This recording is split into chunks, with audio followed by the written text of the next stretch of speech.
Hello everyone, welcome back to our YouTube channel RNCC Nursing Online Coaching and Online Test Series। तो अभी से अपनी जो classes रहेगी वो रहेगी निम्हांस के बेसिस के ऊपर। निम्हांस का एग्जाम आपके नियर बाई है, तो जो हम क्या करेंगे अभी यूट्यूब की क्लासेस के अंदर प्रीवियर ईयर के एमसीक्यू सोल्व करेंगे। साथ में उन एमसीक्यूज के जो टॉपिक है उनको अपन स्लाइटली डिस्कस करेंगे, ताकि अगर लगता है कि हाँ इसमें से ये एमसीक्यू बन सकता है तो वो अपन देखेंगे। और इस प्रकार से अपनी जो आने वाली क्लासेस रहेगी। फर्स्ट एमसीक्यू है अपना,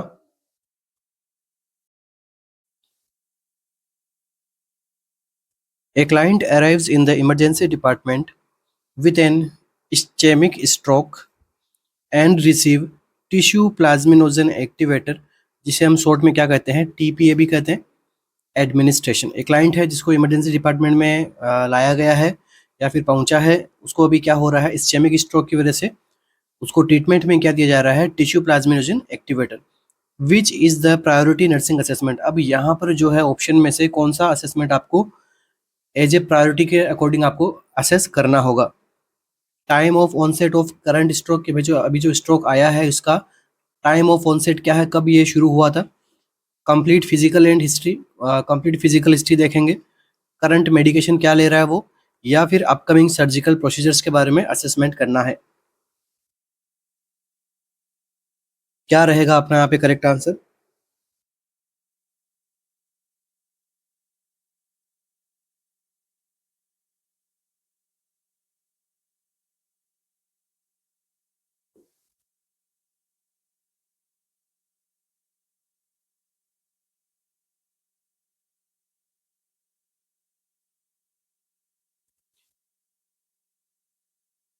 तो देखिए, क्वेश्चन में आपसे पूछा गया है स्ट्रोक से रिलेटेड, और हुआ क्या है उसको, इस्चेमिक स्ट्रोक। तो जब बात आए इस्चेमिक स्ट्रोक की, तो वहां पर आपको ये समझना है कि इस्चेमिया कब होता है, जब यहाँ की ब्लड सप्लाई जो है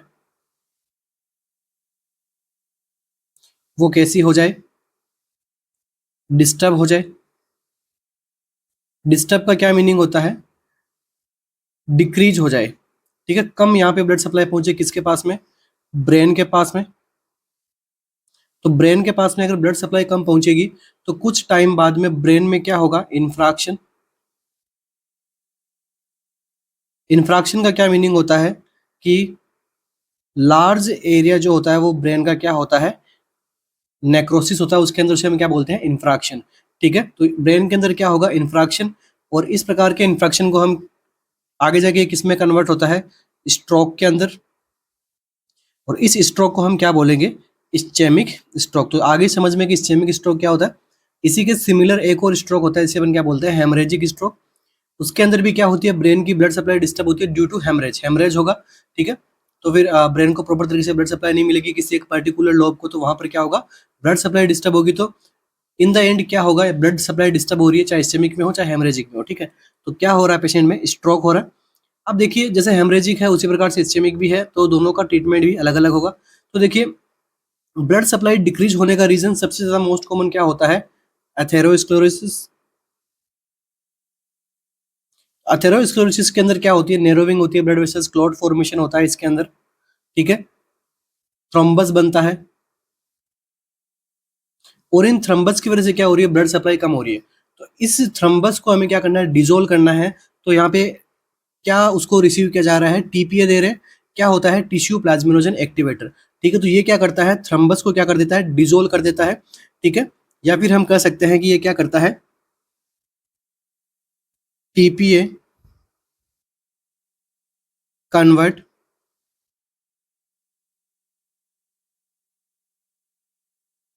प्लाज्मिनोजन टू प्लाज्मिन। इसकी वजह से क्या होता है, थ्रोम्बस डिजोल्व। ठीक है, और भी इसके अंदर थोड़ी पैथोफिजियोलॉजी होती है, वो अपन यहाँ पे यूट्यूब के क्लासेस के अंदर हम नहीं देखेंगे, वो हमारी थ्योरी क्लासेस के अंदर हम सब ये सब चीजें पढ़ते हैं। बस आपको तो समझना है कि टीपीए क्या करता है, थ्रोम्बोलाइटिक एजेंट होता है। तो यहाँ पर देखो पूछा किसके लिए गया है, इस्चेमिक स्ट्रोक है अपने। इस्चेमिक स्ट्रोक होता है किस वजह से, एथेरोस्क्लेरोसिस। और यही इसका क्या होता है, मोस्ट कॉमन कॉज होता है ये। अगर आपको मोस्ट कॉमन रिस्क आपसे पूछे तो वो क्या होता है, हाइपरटेंशन। ठीक है, चलिए अब देखिए क्या हो रहा है, आंसर क्या रहेगा आपका। तो देखो थ्रोम्बस को हमें क्या करना है, डिसोल्व करना है, तो इसके लिए हमें पता होना चाहिए, क्योंकि टीपीए भी जो है वो कुछ टाइम ड्यूरेशन के लिए ही वर्क करता है। फॉर एग्जांपल स्ट्रोक जो है डेवलप होने से 3 to 6 आवर तक ये क्या करता है, बेस्ट एक्शन करता है। ठीक है, हम क्या करते हैं, इन्फ्रैक्शन होने से प्रिवेंट कर सकते हैं 3 to 6 आवर्स तक। उसके भी बाद में जो है वो टीपीए इतना इफेक्टिव नहीं होता है। इसलिए यहाँ पर अपना आंसर क्या करेक्ट जाएगा, time of onset of current stroke. ठीक है, क्योंकि टीपीए जो है वो जल्दी जल्दी लगाना होता है, इसलिए हमें पता होना चाहिए भाई स्ट्रोक को होए हुए कितना टाइम हुआ। स्ट्रोक का पता कैसे लगाओगे, फास्ट असेसमेंट करके। फास्ट असेसमेंट में आप क्या देखते हो, ऐप से क्या हो जाएगा, फेशियल वीकनेस पूछा हुआ है एमसीक्यू। ए से यहाँ पे आपको क्या देखने को मिलेगा, आर्म वीकनेस। एस से यहाँ पे क्या देखने को मिलेगा, स्पीच के अंदर क्या आएगी, प्रॉब्लम आएगी। एंड टी से यहाँ पे क्या देखने को मिलेगा, टाइम यहाँ पे कितना हुआ है, डिसोरिएंटेड भी यहाँ पे पेशेंट जो है वो हो जाता है। ठीक है, तो इसलिए हम क्या करते हैं, फास्ट असेसमेंट करते हैं कौन से कंडीशन के अंदर, स्ट्रोक वाले पेशेंट्स के लिए। तो इसके बारे में भी एमसीक्यू पूछा हुआ है। ठीक है, तो फर्स्ट एमसीक्यू का अपना आंसर क्या रहेगा, time of onset of current stroke. ठीक है, अब देखिए बात करते हैं अपन हेमरेजिक की। तो हेमरेजिक स्ट्रोक के अंदर क्या हो रहा है, ब्लीडिंग हो रहा है, तो ब्लीडिंग को स्टॉप करना हमारी प्रायोरिटी रहती है। और ब्लीडिंग कैसे स्टॉप करोगे, ब्लीडिंग को स्टॉप करने के लिए हमारे पास में क्या सर्जिकल प्रोसीजर करना पड़ेगा। वहां से हम क्या कर सकते हैं, ब्लीडिंग को स्टॉप कर सकते हैं, क्लिपिंग कर सकते हैं। ठीक है,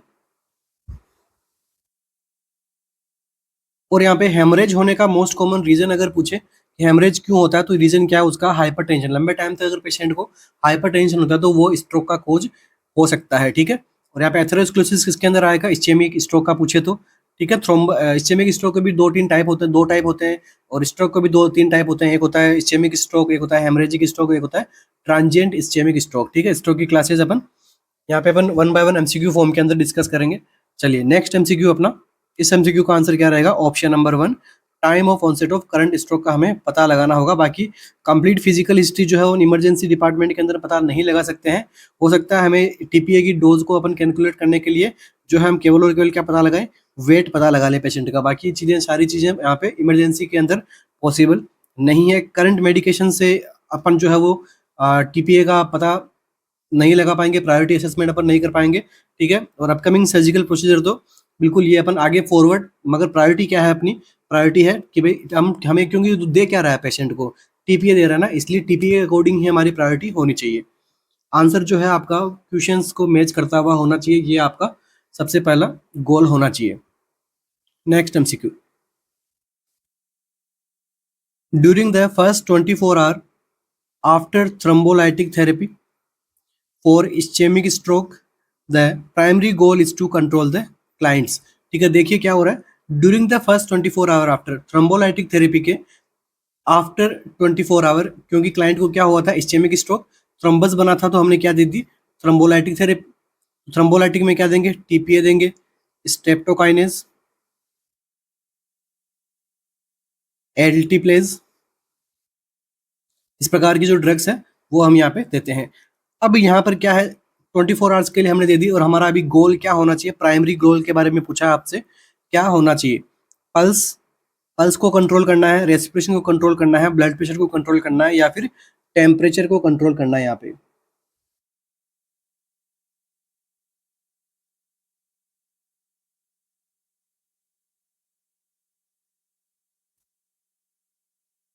अब देखिए इतना तो आपके समझ में आ ही गया होगा, क्योंकि मैंने आपको बताया था एक और होता है हेमरेजिक स्ट्रोक।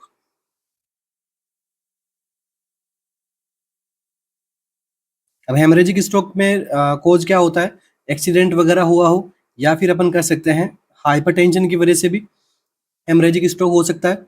अब इस हाइपरटेंशन की वजह से देखिए क्या होता है, अगर हम क्या कर रहे हैं, अभी देखिए पेशेंट को ऑलरेडी क्या है, स्ट्रोक है, हम क्या यूज कर रहे हैं, थ्रोम्बोलाइटिक थेरेपी यहाँ पे प्रोवाइड कर रहे हैं। थ्रोम्बोलाइटिक थेरेपी दे रहे हैं, तो थ्रोम्बोलाइटिक थेरेपी का यहाँ पे डिसएडवांटेज पूछ लो, या फिर अपन कह सकते हैं एडवर्स इफेक्ट।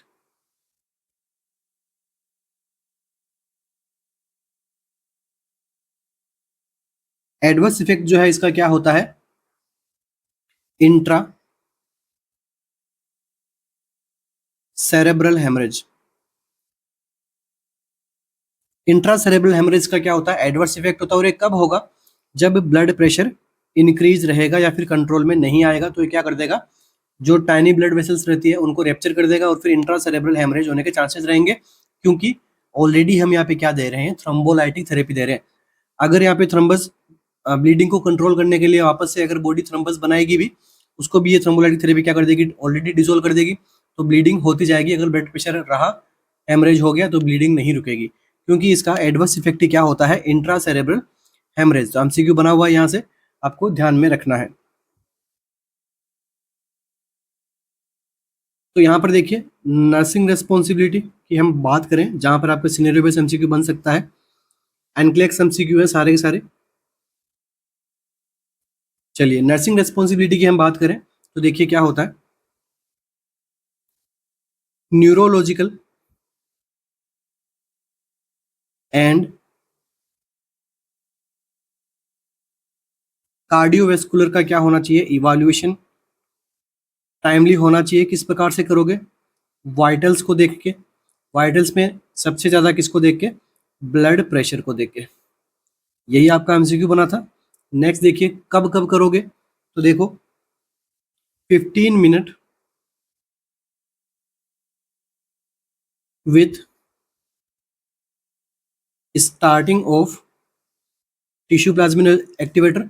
अगर हमने टिश्यू प्लाज्मिन एक्टिवेटर को स्टार्ट कर दिया है, तो उसके साथ में एवरी 15 मिनट से हमें क्या करना है, ब्लड प्रेशर चेक करना है। सेकंड देखिए, और कितने टाइम ड्यूरेशन तक, फॉर 2 आवर्स तक। ठीक है, जब टीपीए शुरू करते हैं तो शुरू के 2 घंटे हमें क्या करना है, एवरी 15 मिनट से हमें क्या करना है, ब्लड प्रेशर को असेस करना है। इसके बाद में नेक्स्ट एवरी 13 मिनट तक हमें क्या करना है, ब्लड प्रेशर को असेस करना है फॉर नेक्स्ट 6 आवर्स तक। एंड लास्ट में 1 आवरली फॉर नेक्स्ट 16 आवर्स तक। ठीक है, तो 24 आवर्स का यहाँ पे ब्लड प्रेशर असेसमेंट होना जरूरी होता है, अगर किसी पेशेंट को टीपीए चला रहे हैं या फिर थ्रोम्बोलाइटिक थेरेपी हम यहाँ पे शुरू कर रहे हैं तो। और अगर यहाँ पे ब्लीडिंग वगैरह होने के चांसेस हमें साइन सिम्टम्स से पता लगते हैं, वाइटल्स यहाँ पे डिस्टोर्टेड होते हैं, हमें क्या करना है, इमीडिएटली फिब्रिनोलाइटिक थेरेपी को स्टॉप करना है, और उसके बाद में जो है वो वॉल्यूम करेक्शन करना है, वापस से ब्लड ट्रांसफ्यूजन आप कर सकते हो अगर ब्लड लॉस हो रहा होता है पेशेंट से तो। Next MCQ, what is the priority nursing assessment in the first 24 hour after admission of the client with a thrombotic stroke। ठीक है, एक क्लाइंट को जो है वो एडमिट किया गया है, तो फर्स्ट 24 आवर्स के लिए कौन सा प्रायोरिटी असेसमेंट होगा, अगर क्लाइंट को क्या हुआ है, थ्रम्बोटिक स्ट्रोक हुआ है, या फिर इसको मैं लिख सकता हूँ इस्चेमिक स्ट्रोक, क्योंकि इस्चेमिया होता किस वजह से है, थ्रम्बस की वजह से या फिर एम्बोलाई की वजह से। इस्चेमिक स्ट्रोक के 2 टाइप होते हैं, थ्रम्बस से और एम्बोलिज्म से। थ्रम्बोस और एम्बोलिज्म के अंदर आपको डिफरेंस पता होना चाहिए। थ्रम्बस जो है वो एक ही जगह पे यहाँ पे प्रेजेंट रहता है, सिचुएट रहता है, और एम्बोलाई जो होता है एक से जगह दूसरी जगह पे ट्रेवल कर सकता है। ठीक है, उसे अपन क्या बोलते हैं, एम्बोलिज्म।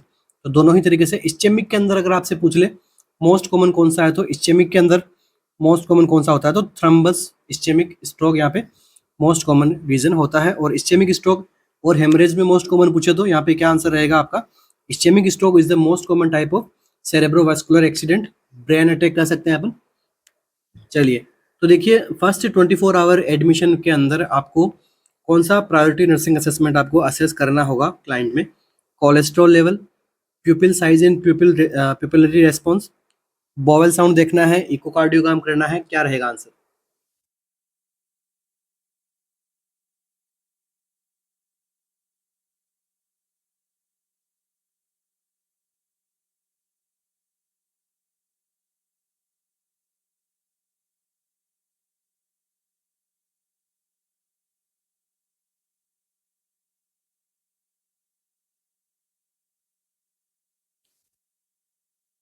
तो देखिए थोड़ा सा आपको सोचने की जरूरत है यहाँ पे, इनमें से कौन सा ऐसा ऑप्शन है जो आपके नर्वस सिस्टम को आपके नर्वस सिस्टम के फंक्शन को बता रहा है। क्योंकि स्ट्रोक होगा तो सबसे ज़्यादा प्रॉब्लम भी कहाँ कहाँ की आएगी, नर्वस सिस्टम की आएगी। नर्वस सिस्टम यहाँ पे डिस्टर्ब होगा, तो कौन सा ऐसा ऑप्शन में आपको देख के लग रहा है कि यहाँ पे नर्वस सिस्टम जो अफेक्ट हो रहा है, ऑप्शन नंबर बी में। ऑब्वियस सी बात है। बाकी cholesterol level, bowel sound, echocardiogram तो नर्वस सिस्टम से इतना रिलेट नहीं होता है यहाँ पे इस एमसीक्यू में। अब देखिए प्यूपिल साइज और प्यूपिलरी रेस्पॉन्स है, आप असेस करोगे तो हमें क्या पता लगेगा कि जो ब्रेन स्टीम है इंटैक्ट है अभी तक। ब्रेन स्टीम के इंटैक्ट होने का या फिर प्रॉपर तरीके से फंक्शन करने का पता लगेगा अगर ये इक्वली, और जो प्यूपिल की साइज जो है वो इक्वली यहाँ पे चेंज हो रही है, रिएक्टिव टू लाइट है।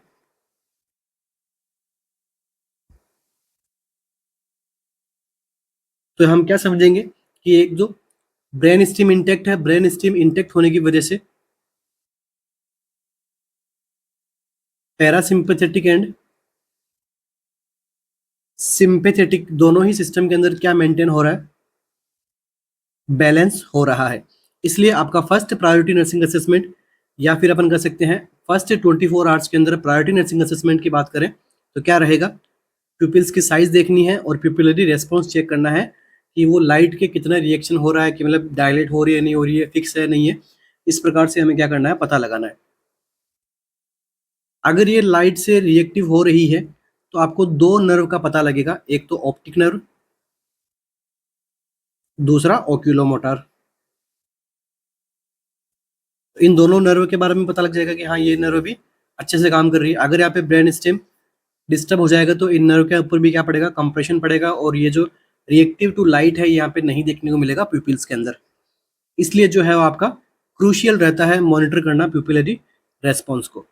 बाकी देखिए कोलेस्ट्रॉल लेवल वगैरह ये सब चीज़ें लॉन्ग टर्म के अंदर आती है, लाइफ स्टाइल रिहेबिलिटेशन के अंदर आती है। ठीक है, तो आंसर अपना क्या रहेगा यहाँ पे, option number B, pupil size and pupillary response को हमें क्या करना है यहाँ पे असेस करना है।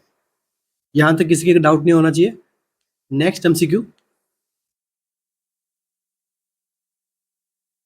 What is the expected outcome of thrombolytic drug therapy. Expected outcome के बारे में पूछा है कि आपने क्या स्टार्ट किया था, थ्रोम्बोलाइटिक ड्रग थेरेपी हमने शुरू की थी। अब इसका जो है एक्सपेक्टेड आउटकम हमें क्या मिलेगा, इंक्रीज वेस्कुलर परमेबिलिटी बढ़ेगी यहाँ पे, वेजो कॉन्स्ट्रिक्शन होगा, डिजोल्व एम्बोलाई होगा, या फिर प्रिवेंशन ऑफ हेमरेज।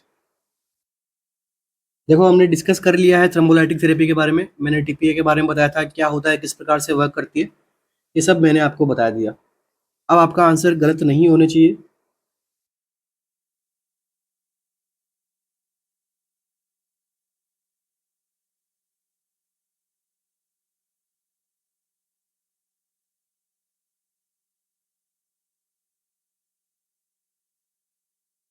तो देखिए जब थ्रोम्बोलाइटिक थेरेपी स्टार्ट की जाती है तो ये क्या करता है, थ्रम्बस को डिजोल्व करता है।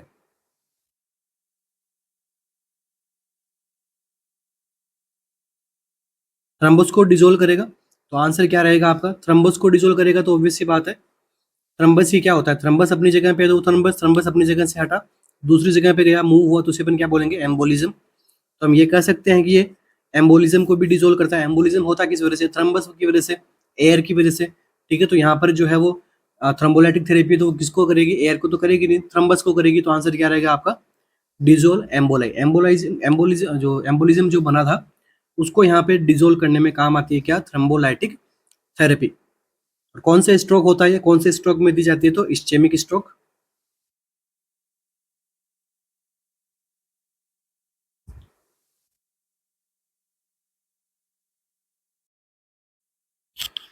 नेक्स्ट एमसीक्यू देखिए, इधर से एक थ्रोम्बोलाइटिक से अपन देख लेते हैं, डोज के बारे में पूछ लेते हैं कई बार कि जो थ्रोम्बोलाइटिक थेरेपी है जो है इसके अंदर डोज हम क्या रखेंगे। तो देखिए आरटीपीए, आरटीपीए के अंदर क्या होता है, तो एटीप्लेज, एल्टीप्लेज, इसकी जो डोज है वो कितनी रखी जाती है, 0.1 mg पर केजी। ये तो किसके लिए रहती है, बोलस के लिए। इसके बाद में नेक्स्ट 0.8 mg पर केजी इन्फ्यूजन आवर 60 मिनट। तो ये क्या रहता है अपना टीपीए का डोज रहता है, स्पेशली एल्टीप्लेज का। ठीक है, एल्टीप्लेज ही यहाँ पे ज़्यादा काम में रहते हैं, आरटीपीए। ठीक है, इसकी जो है वो बोलस के पूछे तो आंसर क्या रहेगा 0.1 mg पर केजी, और कंटिन्यूसली इन्फ्यूजन करने के लिए पूछे आपको तो 0.8 mg पर केजी के अकॉर्डिंग अपन स्लोली इन्फ्यूजन यहाँ पे कर सकते हैं, मगर बोलस का और दोनों का डिफरेंस है। अब ये जो डोज मैंने आपको बताई है ये किसकी है, एक्यूट इस्चेमिक स्ट्रोक की डोज है ये। नेक्स्ट देखिए एलटी प्लेस को जो और हम कहाँ पे काम में ले सकते हैं, पल्मोनरी एम्बोलिज्म में,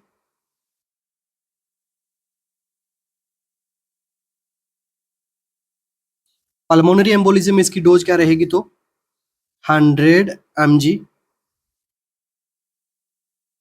इन्फ्यूजन आवर 2 आवर्स, ठीक है। 2 घंटे के अंदर 100 mg तक जो है इन्फ्यूजन अपन कर सकते हैं फॉर पल्मोनरी एम्बोलिज्म, ठीक है। देखिए हैंड राइटिंग का थोड़ा इश्यू हो सकता है आप सभी के लिए, बट थोड़ा जल्दी जल्दी में टॉपिक कंप्लीट करना है क्योंकि थियोरेटिकल क्लास नहीं है, ये एमसीक्यू फॉर्म के अंदर समझा रहा हूँ मैं। तो अच्छे से आप अपने ईयर प्लग्स को लगा के रखिए और थोड़ा वॉल्यूम अप करके रखिए, तो साथ साथ में जो मैं बोल रहा हूँ फिर मैं लिख रहा हूँ तो आपको समझ में आएगा मैं क्या लिख पा रहा हूँ, ठीक है।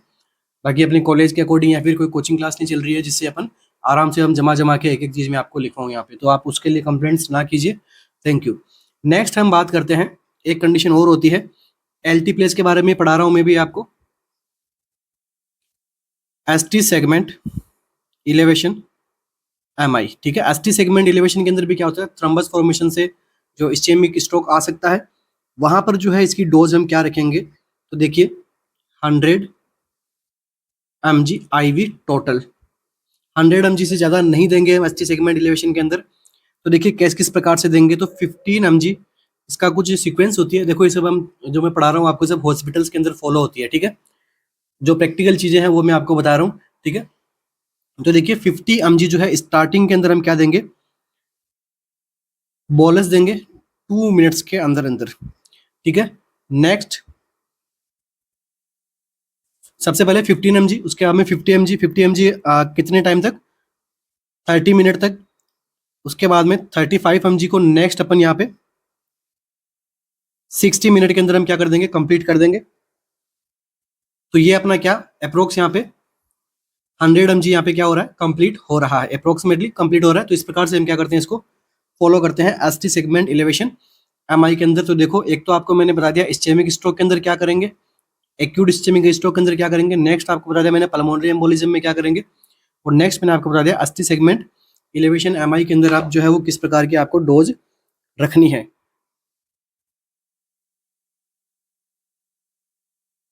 नेक्स्ट हम बात करते हैं स्ट्रेप्टोकाइनेज।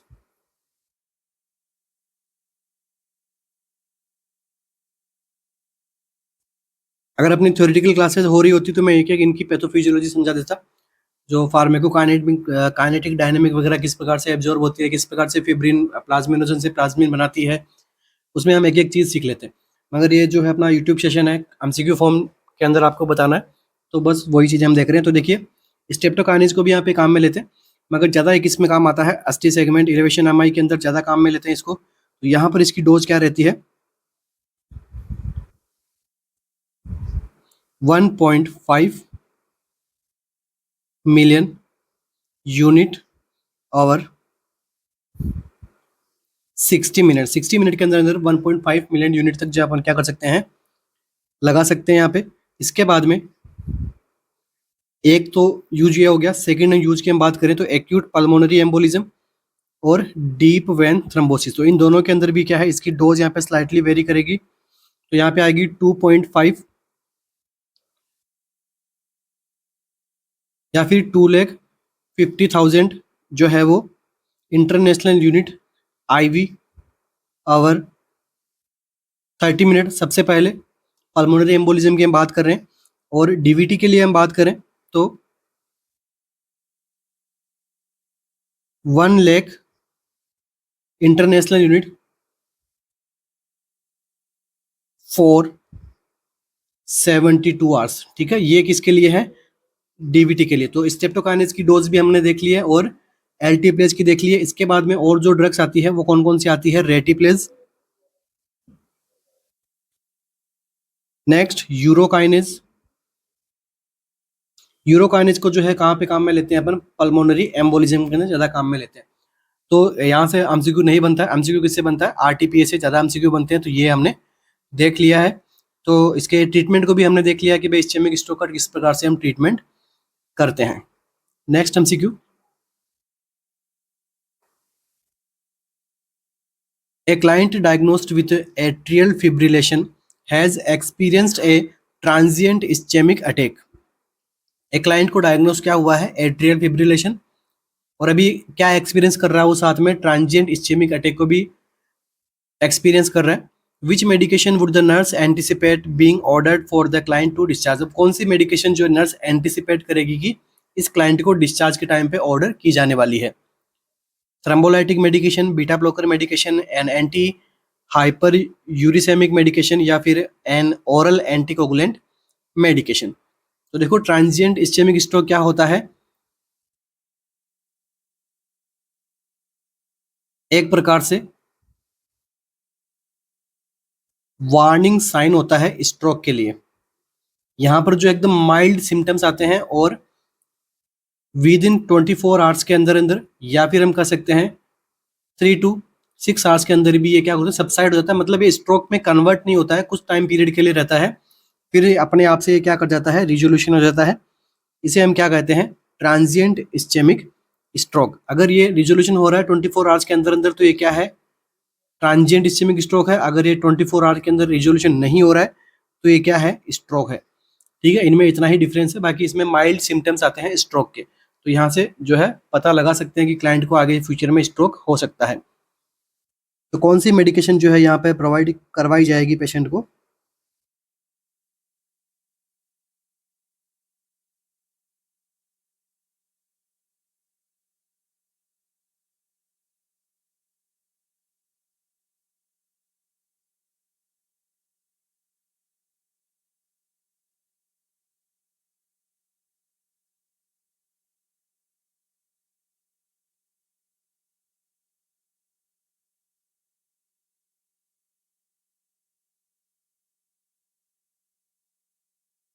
तो देखिए ट्रांजिएंट इस्चेमिक स्ट्रोक हो रहा है, मतलब यहाँ पर क्या हो रहा है? इस्चेमिक स्ट्रोक हो रहा है। अगेन इस्चेमिक स्ट्रोक हो रहा है तो कहीं ना कहीं क्या हो रहा है? थ्रम्बस फॉर्मेशन की वजह से प्रॉब्लम जनरेट हो रही है। तो यहाँ पर अब क्या किया जाएगा? ऑप्शन में आपका आंसर क्या रहेगा correct? N oral anticoagulant medication जो इसको प्रोवाइड की जाएगी डिस्चार्ज के टाइम पे। क्यों दी जाएगी? क्योंकि एट्रियल फिब्रिलेशन हो रहा है। तो यहाँ पे चांसेस किसके बढ़ जाते हैं? क्लोटिंग होने के। फिर ये क्लोटिंग जो है वो एम्बोलिज्म के फॉर्म के अंदर कहाँ चली जाएगी? ब्रेन में चली जाएगी। वहाँ की ब्लड सप्लाई को क्या करेगी? डिस्टर्ब करेगी, इन्फ्रैक्शन हो जाएगा, और क्या होगा आगे जाके फर्दर क्या लीड कर देगा? Ischaemic stroke. तो हम यहाँ पे क्या देंगे पेशेंट को? ओरल एंटीकोगुलेंट मेडिकेशन देके भेजेंगे घर पे। कौन सी देंगे? बेस्ट कौन सी रहती है? तो वारफेरिन, जिसको अपन क्या कहते हैं? कोमाडिन भी कहते हैं। ठीक है, दोनों यहाँ पे क्या सेम है, अपन यहाँ पे प्रोवाइड करवा देंगे। तो oral anticoagulant choice, oral anticoagulant drug of choice क्या रहेगी यहाँ पे? वारफेरिन। हेपेरिन को आप कभी ओरल देते हुए देखा क्या आपने? ज़्यादा ओरली मुझे नहीं लगता कि हेपेरिन अपन ज़्यादा अपन आईवी सबक्यूटेनियस रूट से अपन दे सकते हैं। तो ओरली अगर पूछा है तो वारफेरिन यहाँ पे अच्छा ड्रग ऑफ चॉइस के मानी जाएगी यहाँ पे।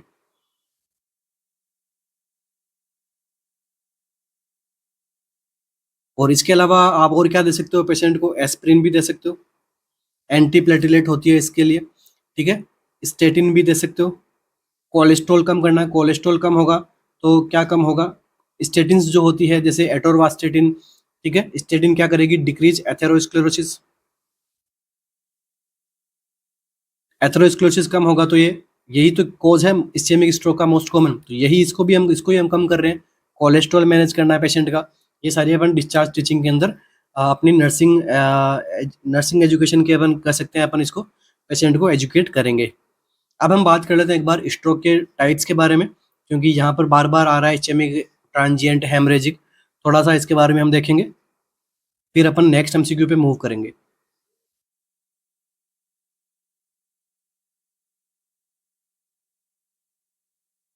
स्ट्रोक दो टाइप का होता है,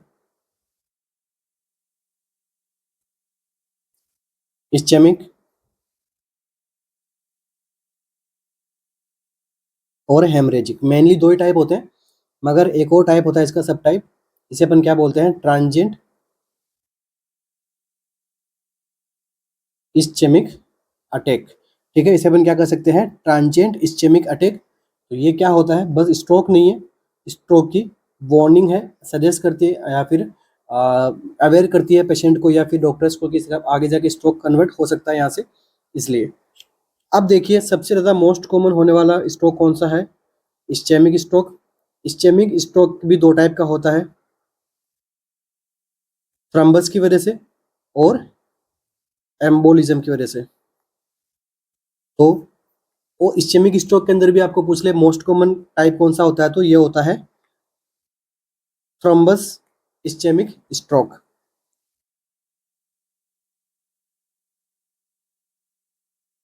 नेक्स्ट हम बात करते हैं हेमरेजिक की। तो हेमरेजिक के अंदर जो क्या होता है, हेमरेज होता है, हेमरेज की वजह से ब्लीडिंग वगैरह, इस्चेमिया वगैरह आगे जाके डेवलप हो जाएगा, इन्फ्रैक्शन होता है। बट कोज क्या उसका हेमरेजिक, तो हमने क्या कह दिया, हेमरेजिक स्ट्रोक। तो इसका जो मोस्ट कॉमन है वो क्या होता है, आईसीएच। क्या होता है आईसीएच, इंट्रा सेरेब्रल हेमरेज।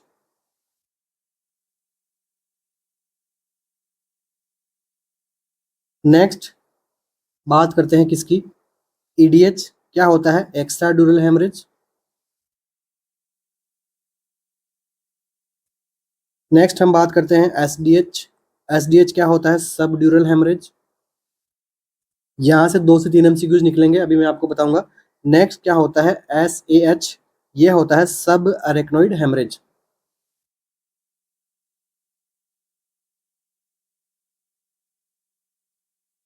अब देखिए सबसे ऊपर ये अपना क्या है, ड्यूरामीटर। तो ड्यूरामीटर के ऊपर वाला जो पार्ट रहेगा, ये वाला पार्ट जिसको मैं अभी ड्रॉ कर रहा हूँ, ये क्या होता है, अगर यहाँ वाले पार्ट के अंदर क्या हो रहा है, ब्लीडिंग हो रही है, तो इसको मैं क्या कहूँगा, एक्स्ट्रा ड्यूरल हेमरेज। इसे हम क्या कहेंगे, एक्स्ट्रा ड्यूरल हेमरेज कहेंगे। अब देखिए इसके जो नीचे वाला पार्ट है ड्यूरामीटर के, ये क्या है, ड्यूरामीटर। इसके जो नीचे का जो पार्ट रहेगा, ये क्या, इसे हम क्या बोलेंगे, सब ड्यूरल। यहाँ ब्लीडिंग होगी तो इसे अपन क्या बोलेंगे, सब ड्यूरल, सब ड्यूरल हेमरेज। और सब ड्यूरल के भी नीचे वाले पार्ट में अगर जहाँ पर जो सीएसएफ वगैरह है, वो यहाँ पर अरेक्नोइड स्पेस में क्या रहता है, सीएसएफ रहता है, तो यहाँ वाले पार्ट के अंदर ब्लीडिंग वगैरह हो, सर्कल ऑफ विलस वगैरह से, ठीक है, तो इसे हम क्या कहेंगे, यहाँ पर क्या प्रेजेंट होता है, सर्कल ऑफ विलस, सीएसएफ वगैरह यहाँ पे प्रेजेंट रहता है, तो इस वाले स्पेस को हम क्या बोलेंगे, सब अरेक्नोइड हेमरेज। तो ये 3 आपके एमसीक्यूज तैयार होते हैं। एमसीक्यूज फर्स्ट के इसके अंदर कौन सा आएगा, एमसीक्यू बनेगा इसके अंदर, देखो सबसे पहले बनेगा कि एक्स्ट्रा ड्यूरल हेमरेज हो रहा है तो कौन सी आर्टरी मोस्ट कॉमन यहाँ पे रेप्चर होगी। तो मैं अलग से यहाँ पे लिख रहा हूँ, एक्स्ट्रा ड्यूरल हेमरेज हो रहा है तो कौन सी, जिसे हम बोलते हैं ईडीएच शॉर्ट फॉर्म के अंदर, तो कौन सी आर्टरी डैमेज होगी। एमसीक्यू बना हुआ है, काफी अच्छा एमसीक्यू बनेगा। तो ये होती है middle meningeal artery, M A क्या होता है, मिडल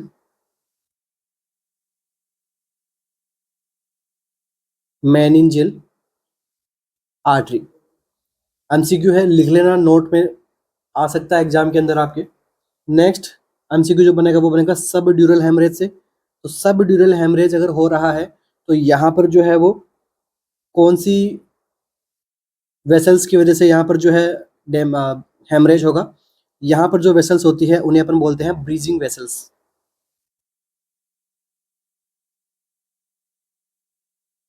ब्रीजिंग वेसल्स, या फिर हम कह सकते हैं एमिसरी वेन।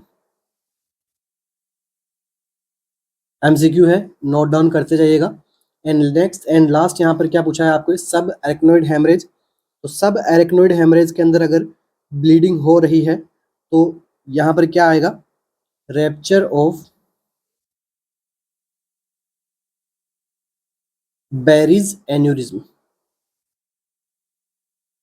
ये सारा चीज़ें हम जो है वो अपनी क्लासेज के अंदर पढ़ते हैं, क्यों होता है, क्या रीज़न होता है। बस आप 2 एमसीक्यूज़ देखिए, कहाँ-कहाँ से एमसीक्यू बन सकता है। बाकी अब जब आप इन सब की सीटी स्कैन कराओगे तो इनमें अलग-अलग तरीके की इमेजेस बनती है सीटी स्कैन के अंदर।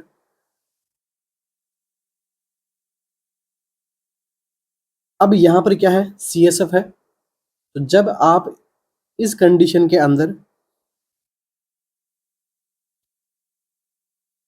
लंबर पंक्चर करोगे तो यहाँ पे सीएसएफ कैसा आएगा, ब्लडी, या फिर अपन कह सकते हैं रेड सीएसएफ। तो रेड सीएसएफ कौन से टाइप के स्ट्रोक के अंदर आता है, तो सब एरिकनोइड में हेमरेज होगा तो आएगा क्या, आंसर क्या रहेगा आपका, SAH, सब एरिकनोइड स्पेस के अंदर हेमरेज होगा। तो जो कि टाइप किसका है, हेमरेजिक स्ट्रोक का। तो ये हेमरेजिक स्ट्रोक के अंदर आता है रेड कलर सीएसएफ। जब लंबर पंक्चर के अंदर रेड कलर सीएसएफ आना, मतलब उसके सब एरिकनोइड स्पेस के अंदर क्या हो गया है, ब्लीडिंग हो गई है। तो यहाँ तक जो है स्ट्रोक के अंदर किसी के भी कोई डाउट नहीं होना चाहिए। आप सभी को मुझे बताना है क्लासेस कैसी लग रही है आपको, आपके समझ में आ तो रहा है, नहीं आ रहा है तो फिर मैं उस प्रकार से थोड़ा चेंजेस करूंगा इसके अंदर। यहाँ तक किसी के डाउट नहीं होने चाहिए। खूब सारे एमसीक्यूज हमने सोल्व किए हैं। तो इस एमसीक्यू का आंसर आप सभी को मिल गया होगा कि डिस्चार्ज के टाइम पे उसको कौन सी मेडिकेशन प्रिस्क्राइब की जाएगी। तो एन ओरल एंटीकोगुलेंट मेडिकेशन क्यों देंगे, क्या देंगे, ये सब हमने देख लिया है। Next MCQ, which assessment data would indicate to the nurse that the client would be at risk for a hemorrhagic stroke। तो देखिए, एक क्लाइंट है आपके पास में, आप क्या कर रहे हो, डाटा असेस कर रहे हो।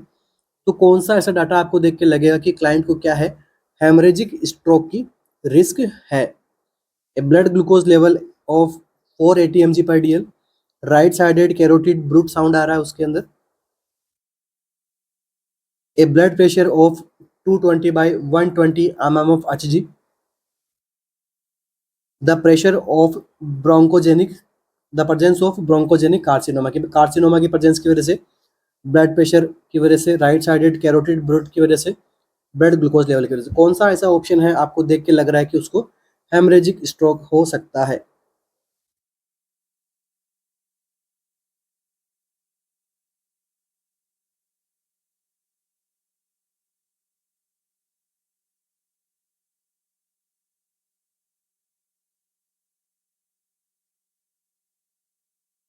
तो देखो, इसका आंसर तो मैंने आपको बता ही रखा है। जब मैंने आपको बताया था कि हाइपरटेंशन होने के लिए, क्या सॉरी, हेमरेजिक स्ट्रोक होने के लिए मोस्ट कॉमन यहाँ पे कंडीशन क्या रहती है, हाइपरटेंशन। तो आंसर क्या रहेगा आपका, अगर ब्लड प्रेशर जो है वो एक्सेसिवली राइज है, कंटिन्यूसली बना हुआ रहता है, ठीक है, तो इसकी वजह से चांसेस किसके बढ़ जाते हैं, हेमरेजिक स्ट्रोक हो जाने के। तो यहाँ तक डाउट नहीं होना चाहिए किसी के भी, अच्छे से आप सभी को समझ में आ गया होगा। अब आप खुद से भी एमसीक्यू जो है निकाल पाओगे।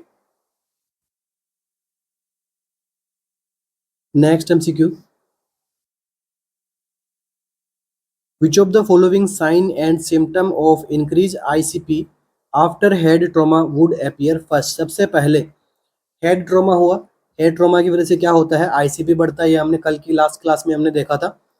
कौन सा साइन सिम्टम सबसे पहले अपेयर होगा, bradycardia, large amount of very diluted urine, restlessness होगा, कंफ्यूजन होगा, वाइड पल्स प्रेशर होगा। तो देखिए यहाँ पर जो अपना आंसर रहेगा, लास्ट क्लास के अंदर भी मैंने आपको बताया था क्या होगा, सबसे पहले रेस्टलेसनेस और कन्फ्यूजन होता है पेशेंट के अंदर। उसके बाद में क्या होता है, वाइड पल्स प्रेशर और ब्रेडिकार्डिया देखने को मिलता है, इसे अपन क्या बोलते हैं, कजिंग ट्राइड। इसके बारे में हमने पढ़ा था। डायरेक्ट एमसीक्यू बनता है, एक्सेप्ट करके भी पूछ सकते हैं, और इस प्रकार से एमसीक्यूज भी आपके सामने आ सकता है। बाकी आईसीपी के बारे में हमने पढ़ लिया है लास्ट सेशन में, अभी इसको कंटिन्यू नहीं करेंगे। Next MCQ, problem with memory and learning would relate to which of the following lobe. कौन से लोब में प्रॉब्लम होगी, तो क्या होगा, पेशेंट को मेमोरी प्रॉब्लम होगी, लर्निंग प्रॉब्लम होगी। अगर किसी पेशेंट में मेमोरी प्रॉब्लम है, लर्निंग प्रॉब्लम है, तो कौन सा लोब यहाँ पर रिलेट करेगा, फ्रंटल, ऑक्सीपिटल, पैराइटल या फिर टेम्पोरल।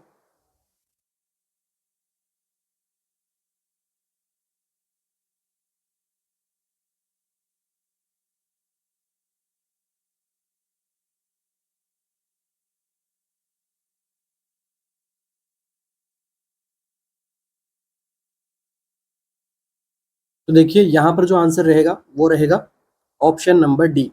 क्यों टेम्पोरल इसका आंसर रहता है? क्योंकि टेम्पोरल रीजन के अंदर क्या रहता है? हिप्पोकैम्पस। तो हिप्पोकैम्पस जो है वो मेमोरी लर्निंग के लिए आपका रेस्पॉन्सिबल यहाँ पे रहता है। तो यहाँ पर जो लोब यहाँ पे बता रहा है कि कौन से लोब में प्रॉब्लम होगी जिससे मेमोरी और लर्निंग में भी प्रॉब्लम आएगी पेशेंट में, तो वो होता है हिप्पोकैम्पस। क्योंकि यहाँ पर हिप्पोकैम्पस टेम्पोरल लोब में क्या होता है? इंटीग्रेशन ऑफ हिप्पोकैम्पस होता है, जिसकी वजह से ये जो फंक्शंस है किया जाता है। नेक्स्ट हम बात करते हैं फ्रंटल लोब की। तो फ्रंटल लोब में जो है वो क्या देखने को मिलता है आपको? Frontal lobe regulate thinking, planning, judgement. ठीक है, जजमेंट, थिंकिंग, प्लानिंग वगैरह ये सब चीज़ें जो है वो कहाँ से होती है? फ्रंटल लोब से। ऑक्सीपिटल लोब जो है आप सभी को पता है विजन को यहाँ पे रेगुलेशन करता है। ठीक है, विजन को यहाँ पे रेगुलेशन करता है। और नेक्स्ट फाइनली पैराइटल लोब जो है वो सेंसरी फंक्शंस को, पैराइटल लोब जो क्या करता है? सेंसरी फंक्शंस को ये रेगुलेट करता है। तो इसी के साथ इस एमसीक्यू का आंसर क्या रहा अपना? Temporal lobe. Next MCQ,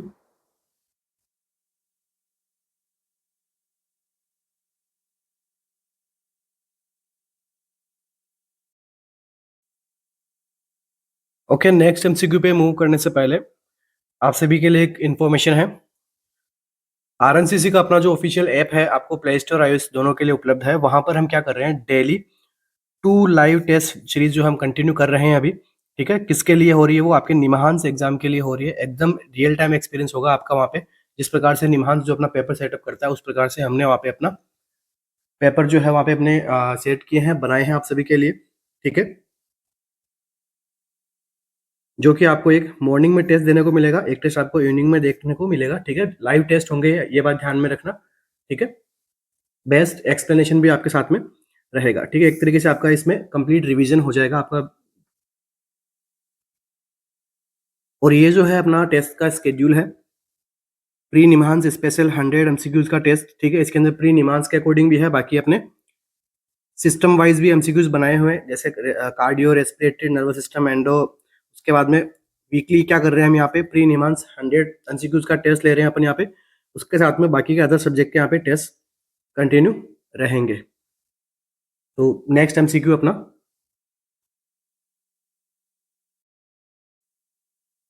wheel cooking your client couldn't feel temperature of hot oven, which lobe could be dysfunctional। ठीक है, कौन सा लोब यहाँ पे डिसफंक्शनल हुआ होगा अगर टेम्परेचर फील नहीं हो रहा है तो? Frontal, occipital, parietal, temporal.